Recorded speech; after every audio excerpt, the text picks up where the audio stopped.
Hello and welcome to Staying Ahead of the Curve. I'm Jeff Snyder, Vice President and Senior Consultant with Camac Retirement Group. We're here in Washington, D.C. at the Defined Contribution Institutional Investment Association's Public Policy Forum, and we're very privileged to have Senior Tax and Benefits Counsel for the Senate Finance Committee, Mr. Preston Rutledge. Preston, thanks for joining us on the show. Well, thank you for inviting me. And before we kind of get into the commentary, I just want to make note that you are not acting in an official capacity here. You're just kind of sharing your perspective and what is happening in the legislative and regulatory market. That's true. It's common in Washington that staffers from Congress will come and speak to conferences like this to share their perspectives, but they're not speaking officially on behalf of their bosses, but they can share their perspectives as staffers, and that's what we try to do. So we're here in Washington, D.C. There's a lot going on in Washington. I'm watching in the news. We're reading it in the morning polls. We're seeing it everywhere. What's top of mind for the Senate Finance Committee and your team there? I would say what's top of the mind right now is tax reform, with a little bit of wariness over the healthcare reform. We all thought we were going to be on healthcare reform as we speak. Last Friday, the bill failed to get through the House, which was frankly not the way anybody expected it to go. But since it didn't make it to the House, it's not over in the Senate. And so the Senate is focused more on tax reform right now. If the House passes something, we'll have to deal with that when it happens. But right now we're moving on to tax reform, which might conceivably involve some retirement policy reforms too. Yeah, I know that's something that's been talked about, at least in industry periodicals, is you've got to have a balanced budget. There are certain, if you go down the road of reforming taxation, you might have to look at deferrals and things like that as well. That will be a topic. It always is. As a matter of policy, I can say that there's a lot of reluctance to revisit and maybe consider reducing, say, the 401k contribution limits. It comes up because it would raise a lot of money in terms of tax reform. But there's a long-standing commitment, and it's very well known, to the contribution limits. It goes back to the early 2000s when we did the Portman-Cardin bill, that we increased the limits, they added the catch-up contribution. Most folks don't want to revisit that and lower those again. But you have to be ready to review. When they open up the tax code for tax reform, everything's on the table, and those are all tax code provisions. So you were speaking about some of these initiatives in the forum you were just attending, but I think the audience and I am very interested in process and the things that you're discussing. How this really works in terms of reforms and changes, and there's a lot going on in Washington, and how you prioritize and think about things. I mean, certainly you're getting direction from the senators on what to focus on, but could you kind of open the door a little bit on that? Well, in terms of process, when you work in the pension field, for better or for worse, you tend to have to, when you have a policy provision that's been worked up and you have a legislative provision, it's been processed, it's been voted on in committee like we do right now, you still tend to have to hitch a ride. You might think of it as like a train going by. You have to hitch a ride on another vehicle, another legislative vehicle that's, say, either must pass, like a provision to fund the government, or something big like tax reform, or even healthcare reform, although healthcare would probably not reach out to pensions. We have a great bill that we processed late last year called the Retirement Enhancement and Savings Act of 2016. For your viewers that like to look bills up, you look for S3471 on the congressional search sites from last Congress, not this Congress. And it's all there, including a very helpful Senate report that lays it out all in narrative language, what we're doing. And those provisions, I'd say the central piece, the star of that bill, so to speak, would be the open MEP, the open multiple employer plan, which I'm assuming your audience knows what that means. The multiple employer plan allows, it's called open because it's, quote, open to employers that are not related to one another. And this goes back to providing coverage for individuals who may not have a qualified retirement plan today. And we're of the view, having been through several hearings on this topic, and our committee has held several hearings over the years on this, the testimony we've gotten and the evidence we've seen is that the primary obstacle to that group of workers that's still not covered is not having a plan at work. And why is there still this minority of employers not having a plan? They're small, maybe they're startups. They don't want to devote corporate resources until they're on their feet and they know they're going to make it. Or they're small and they don't want the administrative hassle. The open map is designed to alleviate all of that. Particularly, I think the unsung advantage of the open map, even more than the investment advantage of pooling money for investments, is you've got a professional organization at the center of it that's going to do all the paperwork, all the administrative work, filings with the IRS, dealing with the DOL, the Department of Labor. That's a big help to the small businesses. And the other thing we added to the bill to sort of as the sweetener to get them over the final hump and to help incentivize them to join is we added a tax credit for a business that does not have a plan, but a tax credit, a $5,000 tax credit for startup costs. So there were a lot of things, a lot of thought we put into that bill. So that bill has been processed. It was voted through the committee at 26-0. We have 26 senators on the Finance Committee. 26 to, yes. I mean, that's the very definition of bipartisan. It's not only bipartisan, it's unanimous. So if there's ever something that we ought to be able to pass in the Senate, that would be it. We were hopeful that we could have attached that to the year-end funding bill that went through the Congress in December. It didn't happen. It was unfortunate. But the bill is still, the provisions, all of the work that's been done is still there. It's on the shelf, ready to sort of be pulled down, dusted off, and attached to whatever we can.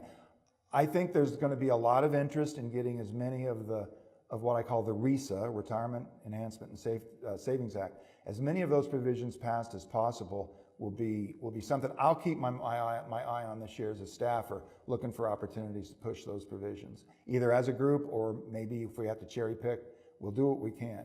But and of course it's unfortunate we're in a less bipartisan atmosphere right now. So it's probably more important than ever to find something that's going through no matter what, and try to hitch a ride onto something like that. I'm very interested. I think the audience will be interested. A lot of bills originate in the House of Representatives, and they're working on things related to pensions. How does that work between the two bodies? And do you get involved in those types of conversations? And when do you get involved in those types of conversations? We have unofficial conversations with the House of Representatives, and on the Finance Committee, the folks we would speak with most often would be the staffers on the Ways and Means Committee, the other committee that is responsible for the tax code. We try to suggest to them things that would be helpful to send our way. Okay, you said suggest. Suggest. Yes. We can only suggest, yeah. And they don't always do that. But under the Constitution, if you're amending the tax code, the bill has to originate in the House. But, and this is, I don't know how well known this is, but there's a long-standing kind of tradition in Washington when the House passes a bill that has a tax code amendment. We call that an HR bill because they're HR and then a number. They're sent over to the Senate, and the leader can hold them in the Senate and doesn't have to act right away. And if you build up a couple of those, they're called tax vehicles. If the Senate does want to act on a bill and as a sort of originate a proposal, they can pull up a bill that's been sent over from the House, and then you amend it. And you basically amend it by substituting out all of their language and putting in all of our language. It's got the HR number on it, and you send it right back. And because you've changed it, it has to go back to the House. It can't go to the President for signature. It has to go back to the House, and then they have to consider it. And if they were to pass it, then it would go to the President for signature. If they don't like it, they will change it. And you have two options. We have a thing, it's known as ping pong, you can imagine. The bill keeps going back and forth. That's one way to resolve it until someone finally decides to stop changing the bill. The more common thing historically is what's known as a conference. And the Senate will pass its version, the House will pass its version. They won't be identical. And the Senate leaders and the House leaders will agree to get together in a meeting, joint meeting known as a conference, where you have House members of Congress, members of the Senate sitting at the same table, and they go through every provision and they decide, are we doing what the House wanted or are we doing what the Senate wanted? And that produces what's known as a conference report. And that gets voted on by both houses up or down, and if it passes, it goes to the president. So when does the executive branch get involved? I mean, the president's got his initiatives or her initiatives, depending on who the president is, and they're driving their agenda. But when does he or she get involved in the? Well, there's the official involvement, and of course, and then there's the reality of involvement. The official involvement is you wait for Congress to send you a bill, and you either sign it or you don't. And if you don't sign it, you can veto it or you can ignore it. And if you ignore it, it dies. That's known as a pocket veto. Or you sign it. But what really goes on is that the president has a real strong desire to have the administration's legislative priority enacted. And they will either draft something and present it, unofficially to the House and Senate, and see if they will, take it up and work, or they will just have conversations and say, look, here's what we would like to do. Can we? And frankly, a lot of the back and forth negotiation occurs, and the deal, so to speak, is cut before a lot of times before things get drafted. And once there's an agreement, if this is how you go, once there's an agreement between, say, the president and the House, or the president and the Senate, or all three ideally, then the bill starts getting drafted and it goes through committee. Other members of the Congress and Senate get to weigh in at that point when it goes through committee. The bill gets, we call it a markup, but it's just a matter of bringing a bill up, debating it, seeing if you want to change it, or if you want to take things out. That's what's known as a markup. And again, it starts working its way through, and ultimately the House will have to vote, ultimately the Senate votes, or ultimately it dies and doesn't get voted on. And that right now, that's the risk that we face with the health care legislation, is that not that it officially gets voted down, but that if there aren't enough votes to pass it, it just doesn't get brought to the floor and it dies. That's the risk we're facing right now on healthcare. So we talked about tax reform as one of the initiatives that you're, I would say, wrestling with, but you're thinking about, you've got to prioritize. You've got the open MEP issue in terms of retirement. Any other things that come to mind? Because in our industry, we're talking about savings. We're talking about target date funds and different investment options. Some of that, are there other things that are percolating within the committee that you're thinking about? I'd say the most common things that are percolating in the committee, and they're also, many of them are in the RISA bill, are things that would help folks. We know the new world is a defined contribution world for the future. Unless we can find a way, or unless things change and we can have a revival in the defined benefit world, we're looking at the defined contribution world. So things that would increase accumulations, that's where auto enrollment, auto escalation, the other auto, we have an auto, we took the 10% limit on auto escalation off in recent, popped the cap. And then so things to increase accumulations over a lifetime. And then finally, when you get to that point and you're in the decumulation phase, super important, we're looking at different ways to annuitize. If a person wants to, they don't have to. Annuitize, and we're looking at different ways of annuitizing. There's, the Treasury Department in the last Congress, the Treasury Department produced something known as what we call longevity insurance, where you can decide at, say, age 65 to buy an annuity that doesn't start paying until, say, 80 or 85. And between the 65 and, say, 80, you're managing your 401k money. But you know that this annuity, this delayed annuity, is going to kick in, and you're not worried about. You sort of defeased your long-term liability, your longevity risk. If you end up being one of those people that lives to be 105, you're fine. But if you don't, you haven't put all of your money into an annuity. We're trying to give people options. We know there's a real reluctance by individuals to annuitize, even when it's a good idea. So we're looking at things like that. Some of that is not literally within the tax code's jurisdiction. Some of that is over on the labor law side, things like annuity. But the two committees have a lot of overlap, the committees that handle labor law and tax law when it comes to pensions. Because as you know, in this country, pension law is kind of divided half and half between labor law and tax law. So we have a lot of overlap, and we have to work that out. So I want to ask how you're interacting with Labor Department and Treasury. One of the issues that we're dealing with in our industry is the Department of Labor fiduciary rules. And does the committee does it consider the regulatory framework that's going on, or does it just focus on initiatives as relates to the finances, the budgeting of the country? Well, we certainly consider the regulatory framework that's in place. To the extent a regulation has been finalized and it's in effect, that creates, that's a part of the law.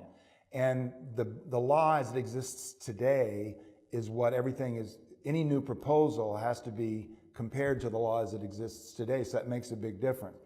As far as regulations going forward, on the Finance Committee, we have a lot more interaction with the Treasury Department, as you can imagine. But being the pension person on the committee, I have some contact with the Labor Department. It's kind of rare. I'm probably the only person on the Finance Committee that would interact with them. But for the most part, since labor law is really the jurisdiction of the Health, Labor, and Pension Committee, Health, Education, Labor, and Pension, it's a little touchy. You have to be careful how much you don't want to intrude on other people's jurisdiction. But we know each other well. My colleagues on the Health Committee, we coordinate and communicate a lot. But the biggest thing that's crossed over in the last couple of years has been the fiduciary regulation. And the reason it sort of dribbled into our space on the Finance Committee was that a big portion of that regulation affected the investment advice given to a person with for their individual retirement account savings, IRA savings. IRAs are part of the tax code, not the labor law. So there was a little bit of a labor, I won't say the word invasion, but moving over, kind of taking over the IRA world a little bit. Now they had a legitimate hook into the IRA jurisdictionally on what are known as prohibited transactions. Labor law has enforced prohibited transactions with respect to IRAs for years. But the actual fiduciary duty rule in the labor law doesn't even apply to IRAs. So they came up with a creative way to apply what our fiduciary duty rules to the IRAs. And we had some discomfort with that, but the regulation got through. It was a monumental effort by the last administration, and I mean, to their credit, they didn't give up. They kept at it, and so that's part of the law now. And there's really no way for the Finance Committee to take that issue up, I don't think, unless we wanted to take it up from the IRA angle only. But there's so many other things to work on right now that I don't think there's a lot of appetite on the Finance Committee to visit the fiduciary duty rule. There might be on other committees. Last question. How does the committee take into account, one of the things we're talking here at DCEA is about global retirement policy. So does it, obviously you're responsible for the U.S. pension system and U.S. finance, but do you look outward at the experiences of other countries with their systems, and does that inform your decision making, or do you just say, okay, they do it that way, and we're going to figure out the best way, another way? As a pension staffer, I think of myself as a policy person, and I do look at and study other countries' systems. And it's fascinating when you do that, and we do look for best practices. We take those ideas and we ask ourselves whether we think they really are good ideas. And sometimes you see countries try things and it kind of doesn't work out so well, so it's a cautionary tale too. And then what you come back into is you try to develop the best policies you can, and then you have to address the political reality of enacting those policies. Because policy, there has to be a moment when the political reality is teed up and right for passing something, and you can't just say, oh, this is a great policy, let's somehow pass it if the politics aren't there. On the other hand, it can't be all politics. It can't be just, is this a provision all of our folks will vote for? If it's a really bad policy idea, you want to resist it. It's probably the most fascinating thing about my job is marrying the policy side with the politics side. You have to pay attention to politics. You can't not pay attention to politics. But it's important to always keep the policy side in mind. And so I'm trying to advance the best policies that I think I can. I have to convince my boss first. Chairman Hatch has to agree. And once he agrees that he likes a particular policy, like he does with Open MEP, we push for it, and then it becomes a matter of, is the political climate right to push it? It's absolutely fascinating. Preston, thank you very much for appearing on the show, and thank you to Chairman Hatch for his agreement as well. Well, thank you very much, and it's a pleasure, and I appreciate your reaching out.